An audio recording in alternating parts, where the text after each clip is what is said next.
Hello everyone, I'm back again, and this time I'm here to revisit and re-review the PS Portal. Now, some minor changes have occurred since my last review, as well as some new observations I have made. But before I begin, I want to explain why I've been so hard on the PlayStation Portal, because I think a lot of misunderstandings happened in the last review, and you know what, to be fair, my last review was more of a rant, so that was my own fault. PlayStation is my main gaming console of choice that I play on almost daily. And so, because it's my main console of choice, I'm much harder on it when things aren't really working the way that I think they should be working. I play every single console. I am not a console fanboy for any console in particular. I have the Xbox, I have the PlayStation, and I have the Nintendo Switch. I even have some portable PCs. So, yeah, I just wanted to get that out of the way. And I bought my Portal thinking that I could get the PlayStation experience with me wherever I go, even if I didn't bring my console. And I thought it was supposed to be a convenient way to play my games where I had none, and without a full console. And with a full console parity and DualShock features. But the Portal did not deliver on that, and it's still iffy if it delivers on that even now, over a month later. I will reiterate for those who are new to my channel, I love and play all my consoles, but my PlayStation is my console of choice. That doesn't make it better or worse than any other console, it's just my preferred console to play on. And I was really excited to, have something to properly use remote play with, because I didn't like using my phone. I thought, hey, finally, a console to play on. Now, with that out of the way, let's get right into this. There are still some things I stand by from my now outdated review. Here are my positive thoughts.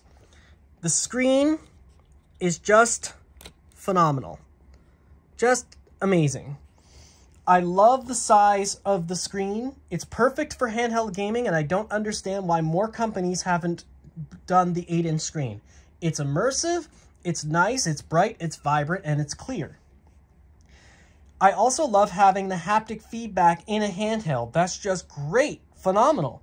Makes you feel like you're playing a game just like from home, sort of. But I'll get into that later. This is also one of the most comfortable consoles I have ever held. And, until you've held one, it really doesn't do it justice. Also, having console parity at a distance is just phenomenal. I love it. The speakers are also good for what they do. They're not amazing, but they're good enough. And also, connecting to, your PlayStation is really easy. However, it does have caveats, which I will get into later. Now, I'm not going to go directly into the negatives. I'm just going to talk about some things first. And the negatives may appear in some of my review. In my last review, I mentioned some connection problems, and unfortunately those problems still persist, but they have lessened slightly. Using the exact same locations as I did before, which were my work, my home, and my friend's place, and my daughter's swimming lessons, the overall results were better. However, they were also inconsistent. One time at my work, I had virtually no signal drops, and another time at my work, I had 7 drops in 1 hour. This tells me that, the more internet traffic there is, or the more internet traffic that you are competing with, the worse your experience and connection will be.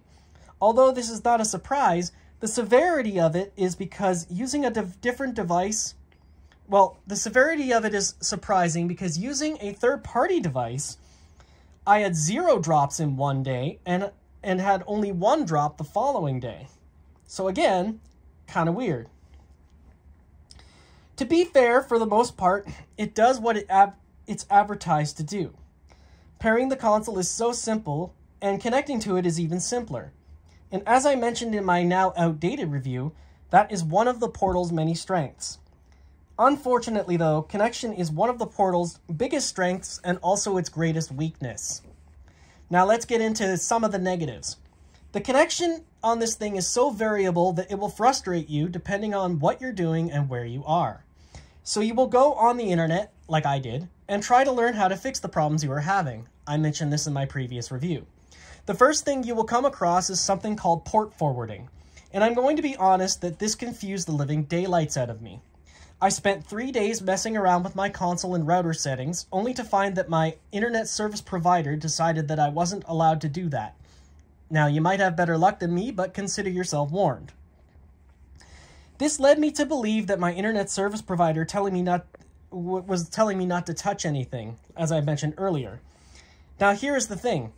That is fine and all, but even without port forwarding, a third-party device using a third-party app still handled connection instability for way better than the portal did. So I decided to dive even deeper, and I began testing some games. I tested an action RPG first, and the portal did reasonably well, but had quite a few drops. The third-party device had 0 drops and much better frame rate stability. I then tested a fighting game, and the portal handled that one pretty good as well, and the controls felt natural. The third-party device handled it better, but the controls felt weird and unnatural.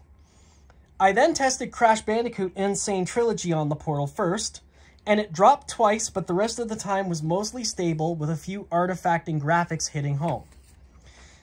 Testing it on the third party yielded slightly better results, but much more artifacting. I thought interesting. The next game I tested was Spider-Man 2, and on the portal that game was amazing. How well the game ran on it, or so I thought. There is an ever so slight amount of input latency, which you won't notice unless you compare it back to back with another device. Fortunately for me, I had another device.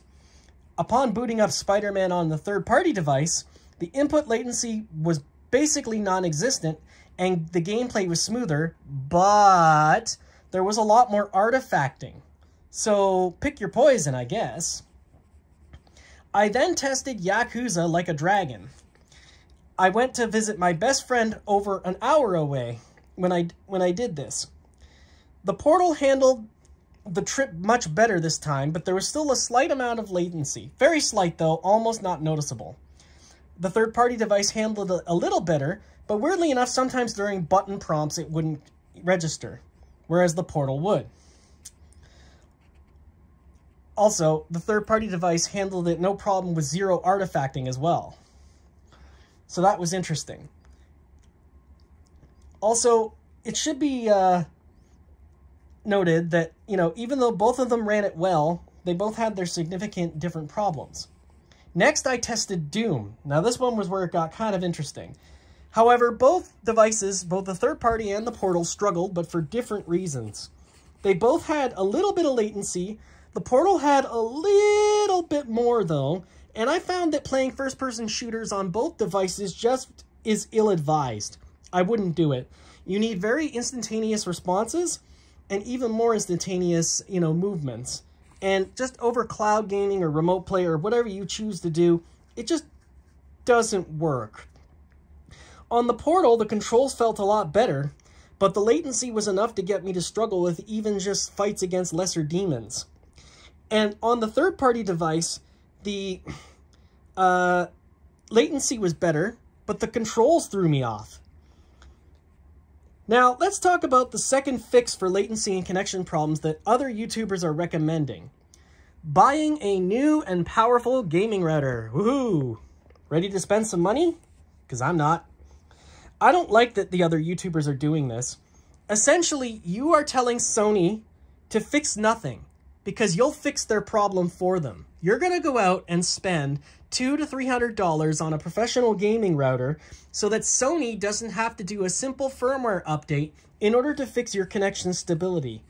And I'm sorry, but I don't support that, and you shouldn't either. I don't encourage it. This is something Sony could fix, but it won't if enough people fix it for them. Be careful, because if you fix enough problems for Sony, they're just going to leave the PlayStation Portal as it is, and, well, what you get is what you get. If you don't complain, or, maybe not rant the way I did, but if you don't mention anything, Sony will do nothing because they will assume that the product is fine just the way it is. And on that note, let's talk about this device's missing features, because there's quite a few. Bluetooth. Now, I ranted about this in my previous video, but honestly, this is not just annoying, it's a slap to your consumer faces. PlayStation has decided to use PlayStation Link, or as I call it, PlayStation Garbage, or as one of my commenters suggested, PlayStation Stink. But why is it so bad? Well, let's start with the terrible range. I mentioned this in my previous review. If you're right next to the portal like I am now, no problem. You know, you'll be able to hear everything, yada yada yada, no issues, really. Oh, except for one, but I'll get into that later. Now, if you go, however, outside of the room, even if just, I don't know, to grab a drink of water or something, you lose your connection. Connection instantly cuts out. That's terrible. Absolute terrible range. Now, Sony advertises a no latency connection, which, I mean, to you and me means nothing at all. If you've used your headphones before, and unless you're an audio connoisseur, we have no idea what a no latency, audio connection is, and I don't even think we would notice it. I certainly didn't. It sounded exactly the same as my Arctis headphones. The mic quality on the, PS Explorer headphones as well is not great. I mean, it's okay. And by that I mean, sometimes my friend thought I sounded like I was in a wind tunnel. This is PlayStation Link, aka PlayStation Garbage, aka PlayStation Stink.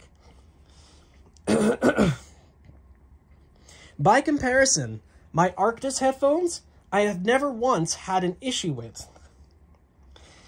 And I also hate the idea that you would need to use a Bluetooth adapter, of all things, to use Bluetooth headphones that you pay good money for to be able to talk to your friends online, on the PlayStation Portal. And to be honest, the price of the Pulse Explorer headphones is just too much for what they do. But even more bafflingly, I didn't say that right, but even more baffling is this particular thing right here. Guess what, guys? The PlayStation Explorer headphones have Bluetooth built in. What? That's right, they do. And I mentioned this in my previous review too, but I'm not sure if I emphasized it enough. They have Bluetooth built into them. Now, using a third-party device, I was able to hook them up no problem via a Bluetooth connection. And guess what? I put that device down where the PlayStation Portal is currently sitting, or something similar to it. I walked out of this room and I walked all the way to the top of my house, and only when I reached the top very left corner of my house did I actually begin to lose signal. That's right. So using Bluetooth, the PS Explorer headphones have a way better range than even my Arctis headphones, which cut out as soon as I start going too far up the stairs. How do you like them apples? So Sony's giving you Bluetooth, but they're not giving you Bluetooth. Oops. Bet Sony didn't count on a reviewer mentioning that, did they? And further to that point, even more insultingly, Sony left you guys a headphone jack. Which, okay, sure, it's like a, okay, well, I guess we didn't give you, Bluetooth, but you can have this instead. How many of you still use a wired connection? I'm willing to bet less than 80% of you use a wired connection. Like, I'm willing to bet more than 80% of you use wireless, or you use Bluetooth, or something similar to that. And that's why this is just so baffling to me. But even worse is the fact that we know for a fact now, through some people on the internet, that this thing has an old Sony chip from an old Sony cell phone, which, for all intents and purposes, as far as I'm aware, had HDR capability. I mean, you could do your research on this. I didn't go too far into it, but so and not only that, but this is Android based. So if a third-party device which runs Android, can have Bluetooth, that means that I bet that this had Bluetooth. It's just been disabled. Oh, look at that. Another slap to the faces of you and me, the consumers. Thanks, Sony. Thanks for that. So I'm only going to rant this once because I have to. I do not give Sony a pass on this, and you shouldn't either. Let's talk about where the charging port is, because I mentioned this in my previous review, and I still hate it. It's buried deep underneath the unit, all the way in the back here. Now, the problem with this is, as you might guess, if you're putting a shell of a case on this thing, you have to make sure it is absolutely precise so that the charging cord can get into that port. And if it's not precise, you can't get your charging cord in there. You got to pry the case off and risk breaking it. Trust me, I've done it. It's so easy to do. You don't mean to, but you break your case. And on the note of cases, let's talk about cases. In my previous review, I told you to get the H-stop case. I am rescinding that because mine broke. Yes, it actually broke. And hold on a second. I'm going to put you guys down for just a second.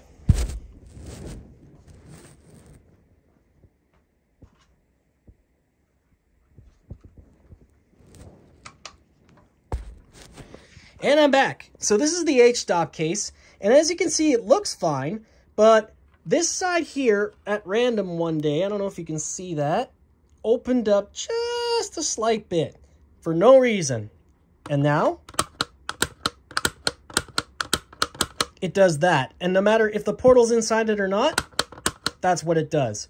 So it's never going to close properly ever again. And so I am done with these cases, and I am done with cheap silicone cases as well. They're not comfortable. They're not fun. I don't like them.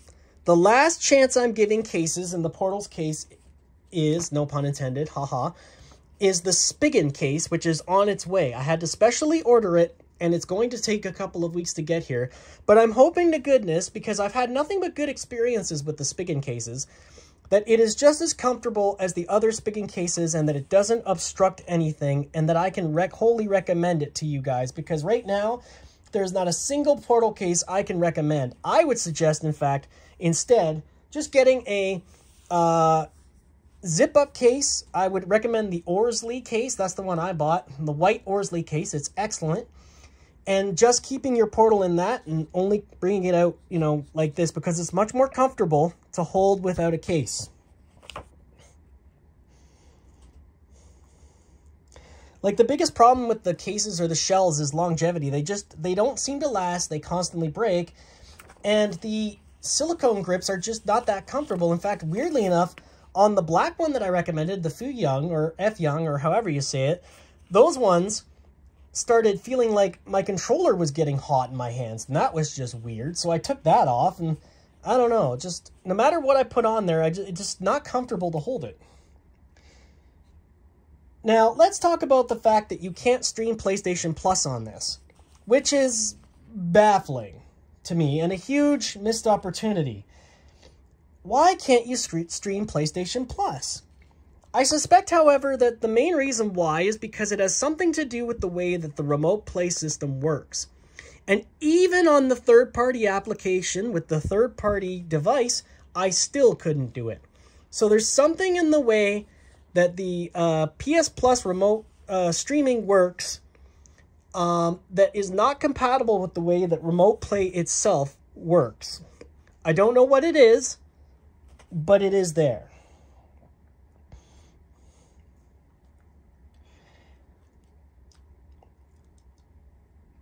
And again, just so you guys are aware, this third-party device that I'm testing, I'll mention what it is at the end of the video, just so I don't drive you nuts. Now, let's talk about the software and the lack of options and how this compares to the third-party app on the other device, which, by the way, I'll reveal with the third-party app. It's called PS Play. I'm sure a lot of reviewers have mentioned it. Trust me, that app is gold. And if you don't go the PlayStation Portal route, you will love it. But I'll get into that later. Now, let's talk about what you can do with the remote play software. You can connect. Yay! No, seriously, that's all you can do. But with the PlayStation Play app or PS Play app, you can set the resolution. You can set the frame rate. You can set the bit rate. You can set the video stream format, and guess what? You can use Bluetooth headphones as long as you're on a third-party device to talk to your friends and oh, so much more. So, to be honest, this feels incredibly sloppy and lazy to me. Why is it that I can do all of this on a third-party application, but I can't do it on the official Sony one for a device that has such a massive and gorgeous screen? It feels like a huge missed opportunity to me. Remember, this is supposed to be an accessory to your PlayStation 5.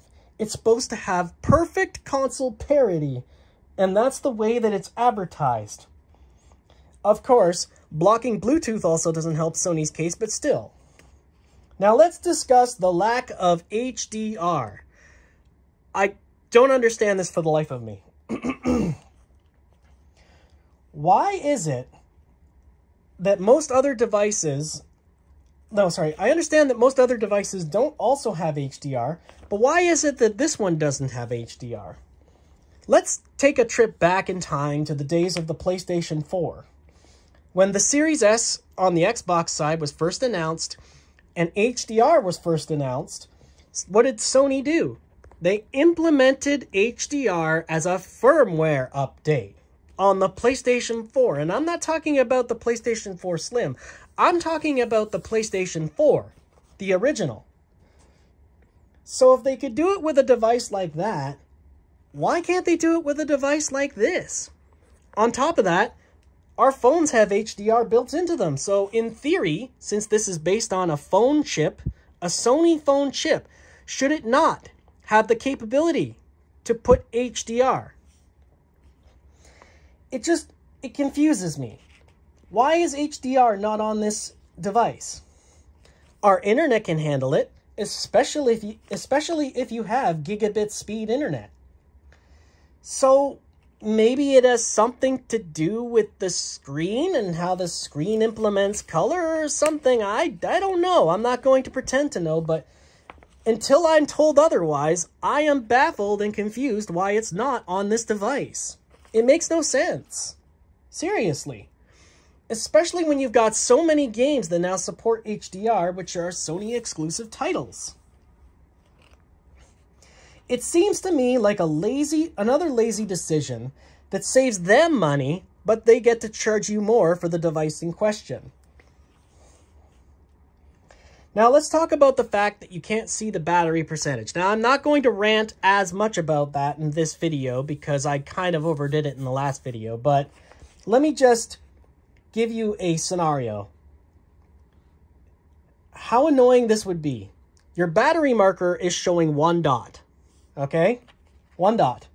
So you just panic and you plug in your device. Oh my gosh, plug in the portal. And then it says, hey, you have 20% left. Oh, I had 20% left? In confusion, you unplugged the portal because you didn't need to plug it in. Huh. I wish I had known that, you think to yourself. But here's the thing. The only way you can see the battery percentage is to completely shut down the device and plug a cable in. Even if the device is running, you can swipe over, but all you can see are the little notches in the battery thing. Now that to me is annoying and a huge oversight. But it gets worse. Let's say you didn't plug in the PlayStation Portal and you're running at 1 dot and you're like, I should be good for like another hour or so. And then you get this message. The battery, warning, the battery is running low. Please plug in and charge. Oh, but the last time I checked when it had only 1 dot, I was at 20%. So how are you supposed to know when you got to plug this thing in? Other than when it tells you, hey, guess what?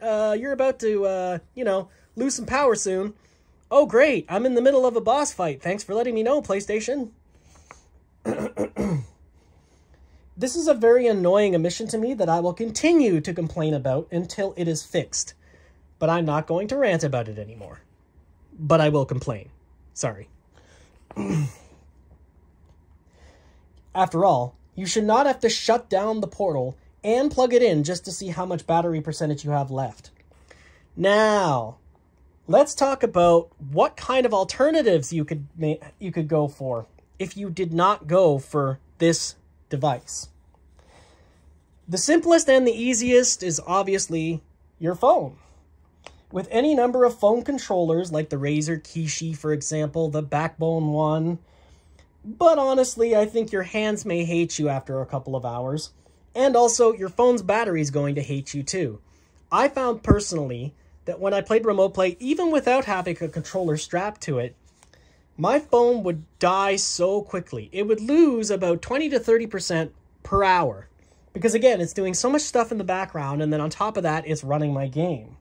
So, there you go. I mean, you can also,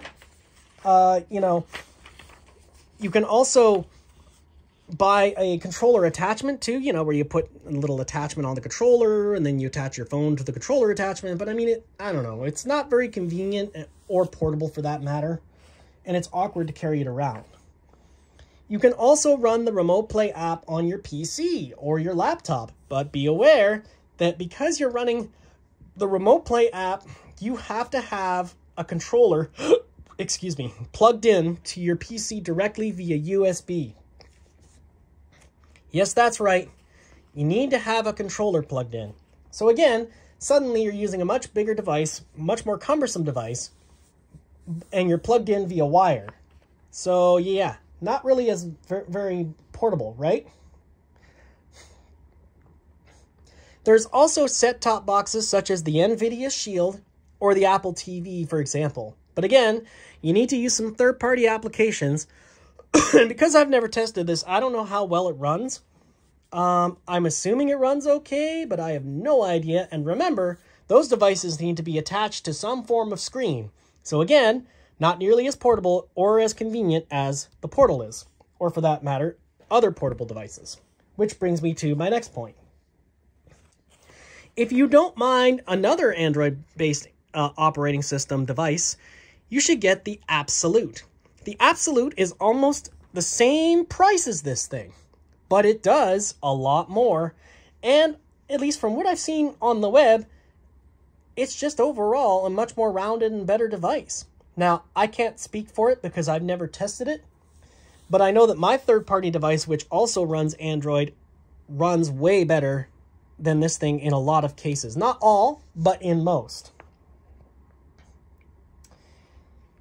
And then finally, another option for Android, which is my option, and spoiler alert, this is what I've been talking about the whole video when I say third-party device, is the Logitech G Cloud. And if you want me to do a comparison video of the Portal and the G Cloud in the near future, I will do so. Let me know in the comments below. But in my experience, the G Cloud runs smooth as butter and has very occasional drops. However, it has a little bit more artifacting at points. However, even on an extremely busy network, the G Cloud still sings and barely struggles at all. Once in a while, it'll completely drop, but otherwise, it runs smooth. It's almost like you were playing the game from home. Keep in mind, whereas the Portal would struggle in the same environment. However, keep in mind that the controls will not be exactly the same, and you will lose the ability of haptic feedback, as well as, of course, console full-on parity. However, that's a small price to pay, in my opinion, for much better latency, much better experience overall, and a way more well-rounded device which can do way more than just stream PlayStation.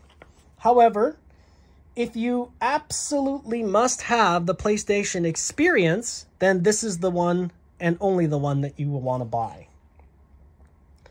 There are also even more options than what I've mentioned out there, like the Ein Odin, the Ein Neo Kun, the Retroid Pocket 4 Pro, the 1X Player Mini, and oh geez, the list goes on. Do your research and watch your budget and decide which one suits your fancy. With the PS Play app and a little tweaking, you could have an experience on par to this device or better than this device, in my opinion. Now we get to the most expensive options, and I have a very hard time recommending these. there is the Steam Deck OLED, the Asus ROG Ally, the Legion Go, and etc. I think the newest one announced is the MSI Claw. Now, these options run an app called Chiaki. Chiaki is a third-party application that's easy enough to set up as long as you follow guides. However, what's not easy to set up on Chiaki is when you're playing away from home. I tried and tried and tried, and I failed miserably so many times. I consider myself pretty tech-savvy, but Chiaki just confused the living daylights out of me. Now, Chiaki works very well. It works reasonably well locally. And some people have better experience than others. Like, I will say that Chiaki runs at a fluid 60 frames per second, but Chiaki has also way more artifacting. In my experience, the G Cloud overall was a much smoother and better experience than Chiaki was running on PS Play.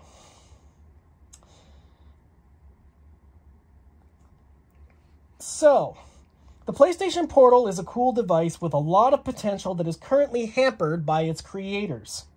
We know, for example, that the PlayStation Portal runs on an Android-based operating system, and yet many other Android-based operating systems out there, such as the G Cloud, the Absolute, or Ion Odin, can do way more than the Portal can and have a way better connection often than the Portal does. Doesn't mean all the time. Your experience may vary. We know that the chip inside the Portal likely has Bluetooth built in, but it's been disabled by its creators, making us rely on PlayStation garbage or PlayStation stink, depending on what you want to call it. We know that any other powerful Android-based gaming device can have an equal experience to the Portal using the PS Play app for reasons unknown, as they run on almost identical operating systems. So this leads me to believe that the problem is not with the Portal itself, but with the Remote Play software implementation. Remote Play is missing too many features, and it is way too unstable using its own systems. But where the confusion of mine comes in is, why then do your phones run Remote Play better than the Portal does? And they run on pretty much the same application as far as I'm aware, and the same Wi-Fi, so why? I have so many questions and share of disappointments in the baffling decisions over at Sony HQ. Sony, if you're listening, seriously, why? Since my last video, the PlayStation Portal has made some improvements. However, it still needs more work, and features are still missing that should have been there at launch. If you must have the PlayStation experience with the haptic feedback, portability, and also console parity, and that's your main reason for wanting the Portal, then there's no other choice for you but the Portal. However, you will lose Bluetooth capability, you will lose some stability, and you will lose a lot more on the software side, and your experience will either be really, really good, depending on your internet, or really, really bad. And also, I think, again, the Portal is too much money. It should be $150, not the price it's currently sitting at. And I wouldn't pay more than the price it's currently sitting at, unless you're absolutely desperate to have one. And even then, I still wouldn't do it.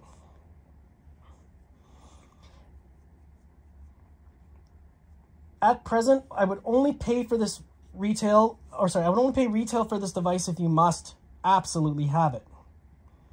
Now, later down the road, when this device is hacked, and it will be hacked eventually, someone will find a way, and the Android system is opened up, and then maybe you can use PS Play on this thing, I bet you anything, this will be the best way to play Remote Play then. Unless, of course, Sony makes some huge updates and some major improvements, I foresee that happening in the future.